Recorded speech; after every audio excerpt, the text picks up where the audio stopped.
نحمد نصلی علی رسول الکریم اما بعد فاعوذ باللہ من الشیطان الرجیم بسم اللہ الرحمن الرحیم۔ ہم قرآن مجید کی تفسیر کر رہے ہیں اور سورہ البقرہ کی آیت نمبر 111 پر ہیں، تو انشاءاللہ شروع کرتے ہیں۔ اعوذ باللہ من الشیطان الرجیم بسم اللہ الرحمن الرحیم۔ وقالوا لن يدخل الجنة إلا من كان هدى أو نصارى تلك أمانيهم قل هاتوا برهانكم إن كنتم صادقين۔ اس کا ترجمہ ہے، یہ کہتے ہیں کہ جنت میں یہود اور نصارہ کے سوا اور کوئی نہ جائے گا، یہ صرف ان کی آرزویں ہیں۔ ان سے کہو کہ اگر تم سچے ہو تو کوئی دلیل تو پیش کرو۔ وقالو، اور انہوں نے کہا، لن یدخلا، لن ہرگز نہیں، یدخلا داخلہ سے ہے داخل ہوگا، الجنہ جنت میں، الا مگر، من جو، کانا ہوگا، ہدن یہودی، او یا نصارہ، تو وہ کیا بلیو کرتے تھے؟ یہودی اور نصارہ مسلمانوں کو بھی یہی کہتے تھے کہ تم جو ہو بیکار میں ایک مذہب میں جا رہے ہو، جبکہ جنت تو صرف یہودیوں کے لیے ہے۔ یہودی یہ کہتے تھے صرف جنت یہودیوں کے لیے ہے، اور نصارہ کہتے تھے کہ جنت صرف نصارہ کے لیے ہے، اس کے علاوہ کوئی اور داخل نہیں ہوگا، اور اسی وجہ سے وہ ایسی حرکتیں کرتے تھے۔ اللہ تعالیٰ فرما رہے ہیں ایسی کوئی بات نہیں ہے، دل کا یہ سوچ جو یہاں پر ان کی سوچ بتائی گئی، یہ تو امانیہم، امانیہ ہوتی ہے کسی کی تمنا، دل میں انسان کی جھوٹی خواہشات جو ہوتی ہیں، جو کبھی پوری ہونے والی نہیں ہوتی، اس کو امانی کہتے ہیں، دل کی آرزویں، جو خام خیالی جس کو ہم کہتے ہیں۔ امانیہم، یہ تو ان کی خواہشات ہیں، ان کی آرزویں ہیں جو پوری ہونے والی نہیں ہے کہ صرف جنت میں وہ جائیں گے، یہودی ہوں گے یا نصارہ، بلکہ اللہ تعالیٰ فرما رہے جنت میں کون جائے گا؟ آپ کہہ دیجئے، قل، آپ صلی اللہ علیہ وسلم آپ کہہ دیجئے کہ جنت میں کون جائے گا؟ تو قل ہاتو، لے آؤ، برہانکم، برہان کہتے ہیں دلیل، کسی چیز کی واضح نشانی، تم برہان لے آؤ، اپنی دلیل لے آؤ، ان اگر کنتم ہو تم صادقین، اگر تم سچے ہو اپنے اس دعوے میں کہ جنت میں یا تو یہودی جائیں گے اور یا نصارہ جائیں گے اور کوئی نہیں جائے گا، تو تم کوئی دلیل لے کر آؤ۔ بھلا، اللہ تعالیٰ فرما رہے ہرگز نہیں، کیوں نہیں، من جو، جس نے، اسلمہ سپرد کر لیا، وجہہ اپنا چہرہ، وجہ کہتے ہیں چہرے کو، مگر وجہ کبھی کبھی پورے اپنی ذات کے لیے بھی استعمال ہوتا ہے، تو جس نے اپنی ذات کو سپرد کر دیا، للہ، اللہ کے لیے، وہوا، اور وہ محسن، اور وہ محسن ہے، فلاح، تو اس کے لیے ہے، اجرہ، اس کا اجر، عند ربہ، پاس اس کے رب کے۔ تو اللہ سبحانہ تعالیٰ فرما رہے ہیں یہ تو ان کی خواہشات ہیں، صرف جھوٹی خواہشات ہیں، ورنہ اصل میں جنت میں کون جائے گا؟ جو اپنے آپ کو سپرد کر دے اللہ کے۔ اسلم، سلامہ، سلامہ سے مطلب ہوتا ہے، اس کا لغت میں معنی ہوتا ہے کہ ہر عیب سے، ہر نقص سے پاک، یا دوسرا معنی ہے ہر قسم کے حادثات اور خطرات سے محفوظ۔ تو دیکھیں، جو اسلام میں آ جاتا ہے، جو اللہ کے سپرد اپنے معاملات کر دیتا ہے، اللہ کے آگے جھک جاتا ہے، وہ اصل میں ہر خطرے سے اپنے آپ کو بچا لیتا ہے، محفوظ کر لیتا ہے، اور اپنے آپ کو ہر عیب سے پاک کر لیتا ہے۔ ٹھیک ہے، صحیح معنوں میں اسلام میں داخل ہو جانا انسان کو ہر خطرے سے بچا دیتا ہے، کیونکہ اللہ کی ذات سب سے بڑی ہے، تو اللہ کے پروٹیکشن میں آ جاتا ہے انسان جب اپنے آپ کو اللہ کے حوالے کرتا ہے۔ تو اللہ تعالیٰ فرما رہے ہیں کہ جس نے اپنے آپ کو صحیح معنوں میں اللہ کے حوالے کر دیا، اور وہ محسن ہے۔ محسن کیا ہوتا ہے؟ حسین، حسنہ کہتے ہیں، حسن کا مطلب خوبصورتی، بہترین۔ ٹھیک ہے، محسن وہ ہوتا ہے جو کہ یہاں پر محسن کا مطلب ہے کہ جو اللہ کے دین کو احسان کے لیول پر عمل کرے، یعنی کہ وہ اس کا ایمان خوبصورت ہو، ٹھیک ہے، محسن دوسروں سے اچھا سلوک کرتا ہو اور اس کی ہر چیز اچھی ہو، یعنی اس کا اخلاق بھی اچھا ہو، اس کی سیرت بھی اچھی ہو. اور دوسرا یہ کہ عبادات میں محسن ہونے کا مطلب کیا ہے کہ اس کی نمازیں ایسی ہو جیسے وہ اللہ کے سامنے کھڑا ہوا ہے اور اللہ کو دیکھ رہا ہے، اس قسم کی نمازیں پڑھتا ہو، اپنے آپ کو بالکل اللہ کے حوالے کرتا ہو، تو پھر اس کا اجر جو ہے وہ اللہ کے پاس ہے، یعنی کہ پھر وہ اس کو اس کا اجر ملے گا. اور وہ اجر کیا ہے؟ ولا، اور نہ خوف کہتے ہیں آئندہ کا کیا ہوگا، مستقبل کے لیے انسان کو جب ڈر ہوتا ہے کہ آئندہ کوئی مشکل آنے والی ہے، کوئی بیماری آنے والی ہے، کوئی پریشانی آنے والی ہے، اس کو خوف کہتے ہیں. علیہم، اس پر، ولا، اور نہ ہم، وہ، یحزنون، نہ ان کو حزن ہوگا. حزن کیا ہوتا ہے؟ ماضی کا غم، کاش میں نے یہ کام نہ کیا ہوتا، ارے یہ مجھ سے بہت غلطی ہو گئی، اب اس کا کوئی حل نہیں ہے. جو ماضی میں نقصان کر بیٹھے ہم، اس کا جو دل میں بہت زیادہ دکھ جو ہوتا ہے اس کو حزن کہتے ہیں. تو اللہ تعالیٰ کہتے ہیں کہ جو محسن ہے، اور محسن کا یہاں مطلب ایک یہ بھی ہے کہ اخلاص سے اللہ کے ہر کام اللہ کے لیے کرتا ہو، اس کی نیت خالص اللہ کے لیے ہو، اور وہ ہر عمل اس کا سنت کے مطابق ہو. ٹھیک ہے، اسلام میں محسن احسان کے لیول پر عمل کیا ہے کہ وہ سنت کے مطابق ہو، کیونکہ آپ صلی اللہ علیہ وسلم کی سیرت اور آپ کا طریقہ جو ہے وہ سب سے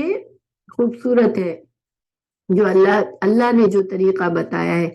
تو سنت کا طریقے پر چلتے ہوئے انسان جب خالص اللہ کے لیے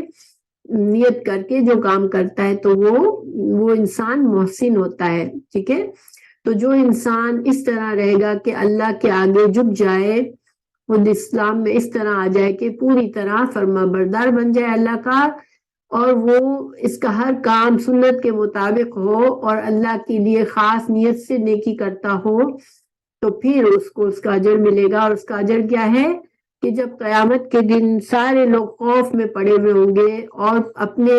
افسوس میں ہوں گے کہ یار ہم نے تو زندگی کو ضائع کر دیا، ہم نے تو کچھ نیکیاں نہیں کمائی، اب کیا ہوگا ہمارا. اور جو حسرت ان کو ہوگی، اللہ تعالیٰ اس دن ایسے مومنوں کو، ایسے محسنوں کو اس حسرت سے بچا لے گا، نہ اسے خوف ہوگا، نہ اسے غم ہوگا، بلکہ اس کے لیے جنت کا دروازہ کھلا ہوا ہوگا، وہ جنت میں جانے والا ہوگا. تو اللہ تعالیٰ نے یہاں پر قاعدہ بتا دیا کہ جنت کسی کے خوابوں سے نہیں مل جاتی کہ مجھے تو جنت میرے لیے پکی ہے. آج مسلمان بھی یہی سوچتے ہیں نا، بہت سے مسلمان اس گھمنڈ میں ہے کہ ہم تو امت مسلمہ ہیں، ہمارے لیے تو جنت پکی ہے. لیکن اللہ تعالیٰ نے قاعدہ بتا دیا کہ جنت کسی کے خواہشات سے نہیں ملتی. جنت جو ہے وہ اس کو ملے گی جو پوری طرح سے اپنے آپ کو اللہ کے آگے جھکا دے اور احسان کے لیول پر اعمال کرے، تو پھر جنت اس کی ہے. ٹھیک ہے، تو مسلمان جو ہے یہ اس خام خیالی میں ہے کہ بس ہم نے کلمہ پڑھا ہوا ہے، ہم تو جنت میں جائیں گے پھر چاہے ہمارے اعمال کیسے بھی ہوں. لیکن بہت سے مسلمان جو جہنم میں جائیں گے، ہمیں حدیثوں سے پتہ چلتا ہے کہ پل صراط سے ان کے بدعمالیوں کی وجہ سے وہ گر جائیں گے اس جہنم میں، پھر وہ اپنے گناہوں کی سزا بھگتیں گے. اور جب ان کا ایمان سچا ہوگا مگر گناہ بہت سے کیے ہوں گے تو گناہوں کی سزا بھگت کر پھر اللہ تعالیٰ انہیں جنت میں ڈالے گا. تو انسان کو یہ خواہش رکھنی چاہیے کہ ہمیں ایک لمحے کے لیے بھی جہنم کا نام ملے اور ہم پل صراط سے تیزی سے پار ہو جائیں کہ ہمیں جنت کی ہوا، گرم ہوا کا جھونکا بھی نہ لگے. ٹھیک ہے، اللہ تعالیٰ ہم سب کو ایسے اعمال کی توفیق دے، کیونکہ پل صراط پر ہماری جو روشنی ہوگی جس سے ہم پل صراط کو پار کریں گے وہ ہمارے اعمال کی وجہ سے ہوگی. جتنی نیکیاں ہمارے اعمال نامے میں ہوگی اتنا نور ہمیں ملے گا، اس نور کی بیکاز وہاں بالکل اندھیرا ہوگا، تو اس روشنی میں انسان پھر پل صراط پر چلے گا. اور جس کا اعمال برے ہوں گے اس کی روشنی بہت کم ہوگی، وہ گرتا پڑتا اس پل کو یا تو پار کرے گا یا جہنم میں گر جائے گا۔ تو اللہ سبحانہ تعالیٰ تمام مسلمانوں کو توفیق دے کے وہ اس خام خیالی میں نہ رہے جس میں یہود اور نصارہ رہے، اور اپنے اس دنیا میں اس وقت کو ضائع نہ کر دیں، آمین۔ پھر اگلی آیت ہے وقالت الیہود، اور کہا یہود نے، لیسا نہیں ہے، النصارى عیسائی، علی اوپر، شیء کسی چیز پر، وقالت النصارى اور کہا یہودیوں نے اور نصارہ نے، لیسا نہیں ہے، الیہود یہود، علی شیء، ان کا مطلب یہ کہ یہودی جو ہے وہ کہتے ہیں کہ نصارہ کوئی ایمان والے نہیں ہے، اور نصارہ کہتے ہیں کہ یہودیوں کا دین بیکار ہے، وہ کسی اللہ کے دین پر نہیں ہے، ٹھیک ہے۔ پھر اللہ تعالیٰ فرما رہے کہ وہم، اور وہ، یتلونا تلاوت کرتے ہیں، الکتاب کتاب کی۔ تو گویا کہ دیکھیں تورات کے اندر حضرت عیسیٰ کی خوشخبری تھی کہ حضرت عیسیٰ آئیں گے، تو حضرت عیسیٰ کے ماننے والوں کو ان کو پتا ہونا چاہیے کہ اللہ کے سچے دین پر ہے، تو یہ حضرت عیسیٰ کو بھی نہیں مانا انہوں نے، اور حضرت عیسیٰ کے فالوورز کو انجیل میں پتا تھا حضرت موسیٰ علیہ السلام کے بارے میں سب کچھ، تو ان کو پتا تھا کہ حضرت موسیٰ علیہ السلام سچے نبی تھے، تو وہ ایک دوسرے کو علم کے باوجود وہ کہتے ہیں کہ ان کا مذہب جھوٹا ہے، اور یہ کہتے ہیں ان کا مذہب جھوٹا ہے، مگر اصل میں در حقیقت دونوں کا مذہب اب جو ہے وہ قابل قبول نہیں ہے۔ وہ ان کے زمانوں میں تھا جب ان کے انبیاء تھے، لیکن اب ان کا مذہب قابل قبول نہیں، کیونکہ اللہ کے آخری نبی آ چکے، اور اب تمام انسانوں کو اللہ کے آخری نبی کو فالو کرنا ہے۔ لیکن اللہ تعالیٰ بتا رہے ہیں کہ یہ بیوقوف بس جگڑ رہے ہیں ایک دوسرے کو، پر باتیں بناتے ہیں کہ یہ تو بیکار ہے، ان کا کوئی مذہب نہیں ہے۔ اور اسی طرح قذالک، اور اسی طرح قال کہا، الذین ان لوگوں نے، لا یعلمون نہیں جو علم رکھتے، یعنی جن کے پاس کتاب نہیں ہے، یعنی کہ جو عرب کے مشرک تھے ان کے پاس کوئی کتاب نہیں تھی اللہ کی، تو مگر وہ بھی اپنے آپ کو یہ بہتر سمجھتے تھے، اور مسلمانوں کو صابی کہتے تھے، یعنی بے دین، صابی کا مطلب ہوتا ہے بے دین، تو وہ بھی اپنے آپ کو بہتر سمجھتے تھے مسلمانوں سے۔ تو اللہ تعالیٰ فرما رہے ہیں کہ جو لوگ عرب کے مشرک ہیں وہ بھی خود کو بہتر سمجھتے ہیں، جو نصارہ ہے وہ بھی خود کو بہتر سمجھتے ہیں، جو یہودی ہے وہ خود کو بہتر سمجھتے ہیں، تو یہ سب لوگ جو ہے وہ اسی طرح کی باتیں کرتے ہیں، مثل قولہم، ان کی اس طرح کی باتیں کرتے ہیں، مگر اللہ تعالیٰ کیا فرما رہے ہیں، فاللہ، بس اللہ تعالیٰ، یحکم، فیصلہ کرے گا، بینہم، ان کے درمیان، یوم، دن، القیامہ، قیامت کے دن، فی ما، فی کا مطلب میں، ما جو، اس میں جو، کانو تھے وہ، فی ہی اس میں، یختلفون وہ اختلاف کرتے۔ اللہ تعالیٰ فرما رہے کہ تمام لوگوں کا حساب کتاب جب ہوگا، جب اللہ تعالیٰ فیصلہ کرے گا کہ کون حق پر ہے، اور حق کیا ہے کہ اللہ کے تمام انبیاء پر ایمان لانا،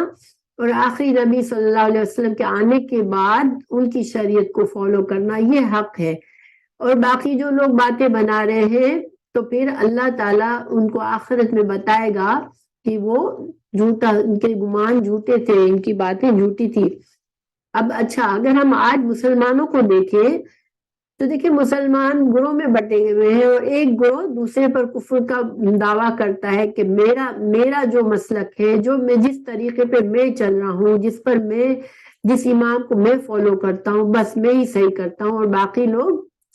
گمراہ ہو گئے ہیں۔ تو یہ مسلمان بھی آج وہی طریقہ کر رہے ہیں جو کہ یہود و نصارہ نے کیا، اور یہ جہالت کا طریقہ ہے۔ انسان کو قرآن اور حدیث کا علم حاصل کرنا چاہیے اور اس کو فالو کرنا چاہیے، بس یہی صحیح علم ہے۔ کسی بھی آدمی کو اتنا مان لینا کہ اللہ اور اللہ کے رسول کی بات بھی آگے آ جائے تو اس کو نہیں ماننا، بس ہمارے امام کو ہم مانیں گے اور ہم اسی پر چلیں گے، یہ طریقہ غلط ہے۔ سنت کا طریقہ اپنانے کی پوری کوشش کرنی چاہیے انسان کو، اور جب پتہ چل جائے کہ یہ دین سچا صحیح دین کا طریقہ کون سا ہے تو اس کو اپنا لینا چاہیے، بس یہ صحیح طریقہ ہے۔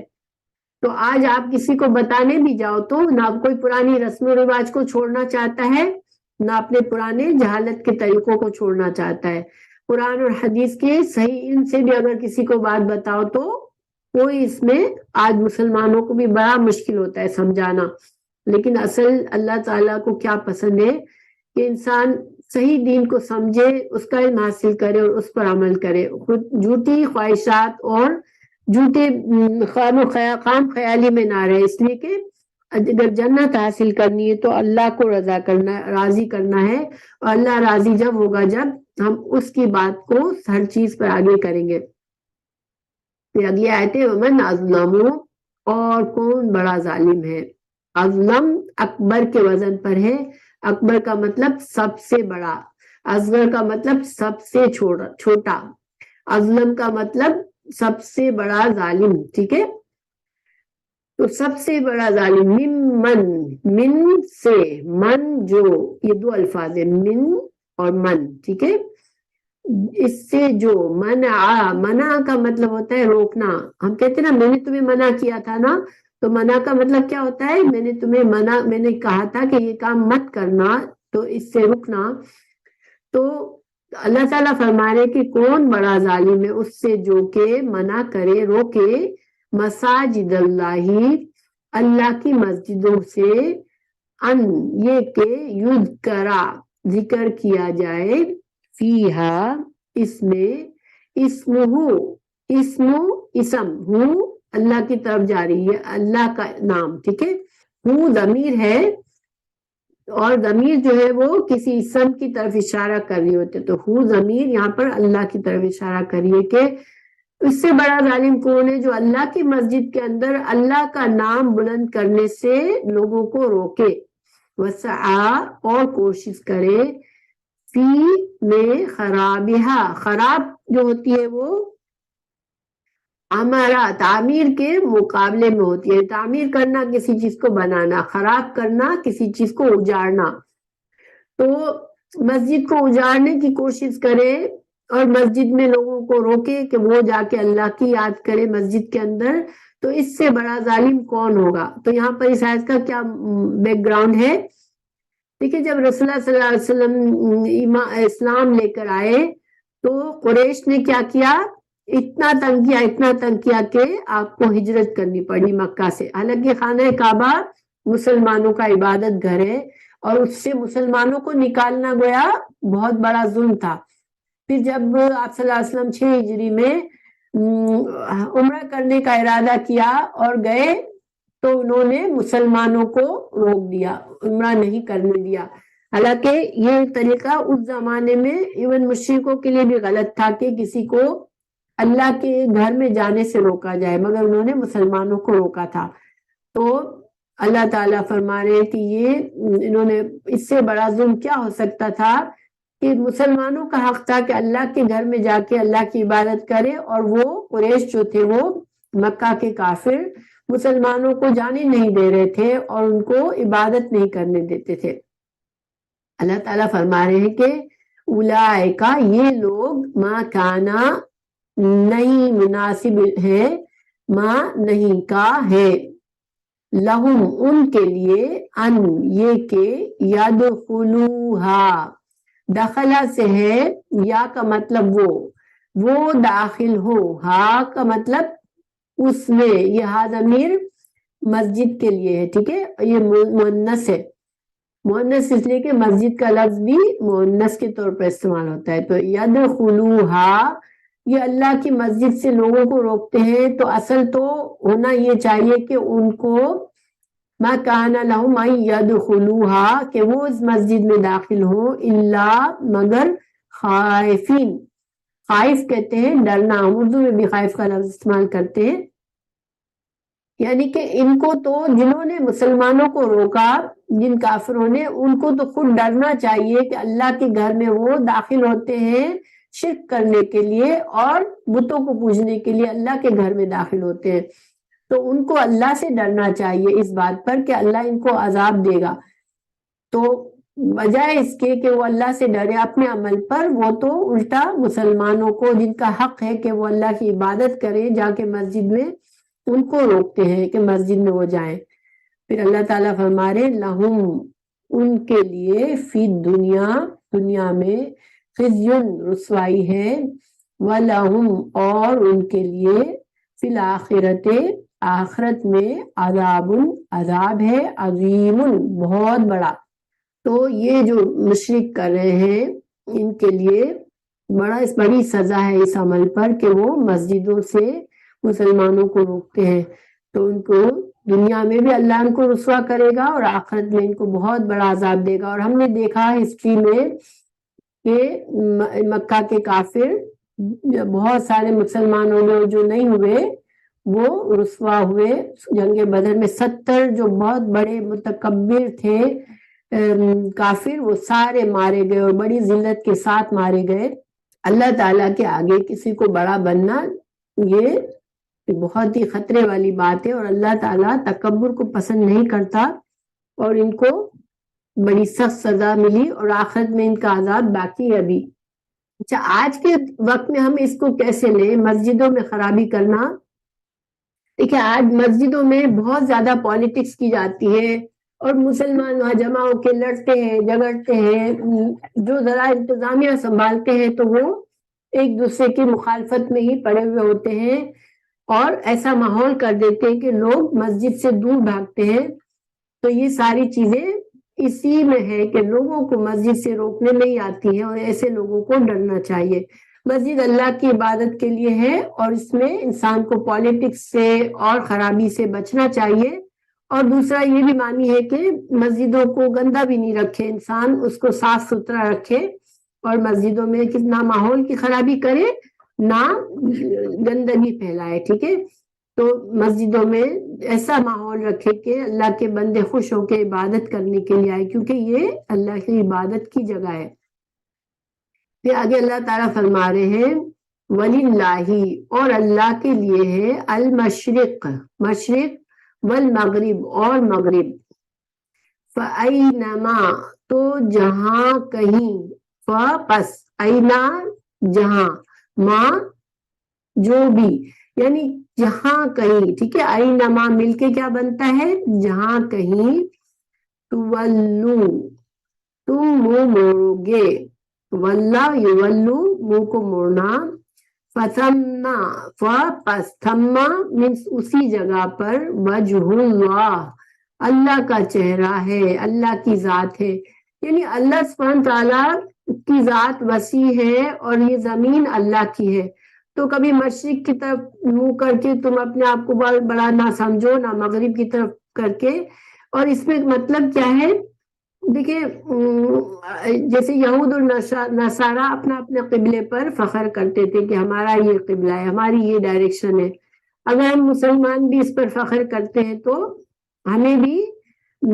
صرف یہ نہیں ہے، ڈائریکشن صرف چہرہ پھیرنے کی بات نہیں ہے، ہمیں پوری طرح سے اپنے آپ کو مسلمان بنانا مقصد ہے، اور ہر حال میں ہر طریقے سے اپنا چہرہ اللہ کی طرف کرنا ہے،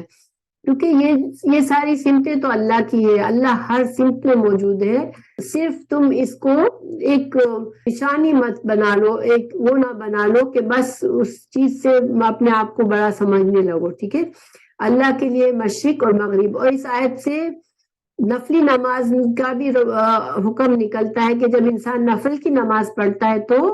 اس کو قبلہ رخ ہونا نہ بھی ہو تو بھی وہ پڑھ سکتا ہے نفل کی نماز، تو اللہ تعالیٰ قبول کرتا ہے۔ چاہے سفر میں انسان سواری پر ممکن نہیں ہے کہ وہ قبلہ رخ ہو تو وہ کسی بھی سمت میں نماز پڑھ سکتا ہے۔ تو یہ بھی اس سے نکلتا ہے، اس سے حکم، اس سے علماء نے یہ سمجھایا ہے اس حکم کو کہ یہ حکم جو ہے وہ نفلی نماز کے لیے بھی ہے۔ کہ اللہ تعالیٰ نے فرمایا ان اللہ، بے شک اللہ تعالیٰ، واسع، واسع کہتے ہیں وسعت والا، علیم، علم والا ہے۔ تو اللہ کا علم، اللہ اپنے علم کے لحاظ سے ہر جگہ موجود ہے، اور اللہ اصل میں نیتوں کو دیکھتا ہے، ٹھیک ہے؟ انسان کی نیت کیا ہے؟ تو انسان جو ہے وہ نہ اپنے آپ کو بڑا سمجھے، اللہ کے احکامات کو پوری طرح سے فالو کرے، اور اپنے آپ میں فخر نہ محسوس کرے کہ او میں اس چیز کو فالو کرنے والا ہوں اس لیے میں بہتر ہوں. اللہ ہی جانتا ہے. ہمیشہ انسان کے دل میں اللہ کا ڈر ہونا چاہیے. تو یہ